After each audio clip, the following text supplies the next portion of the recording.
பத்திரிகையின் மூலமாக ஊடகங்கள் மூலமாக கருத்து கணிப்பு என்ற பெயரிலே நம்முடைய மன உறுதியை குலைப்பதற்கு, அதிமுக தொண்டர்களுடைய மன உறுதியை குலைப்பதற்கு மிகப்பெரிய சதித்திட்டம் பின்னப்பட்டிருக்கிறது. நம்ம எல்லாம் பார்க்கிறோம். இந்தியா முழுவதும் பல்வேறு தேர்தலிலே தேர்தல் கணிப்பை பார்க்கிறோம். எந்த தேர்தல் கணிப்பாவது 1-2 தவிர இதுவரை வந்த தேர்தல் கணிப்பு ஏதாவது உண்மையாக நடந்திருக்கிறதா?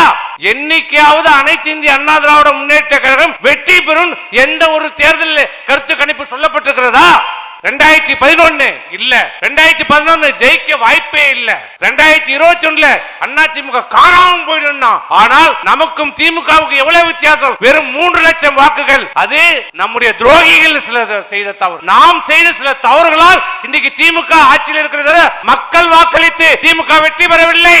நம்முடைய தவறுகள், சில துரோகியின் காரணத்தால் இன்னைக்கு ஸ்டாலின் ஆட்சி பொறுப்பேற்றோம். நாங்க போட்ட பிச்சை இன்னைக்கு ஸ்டாலின் இன்னைக்கு முதலமைச்சராக இருக்கிறார்.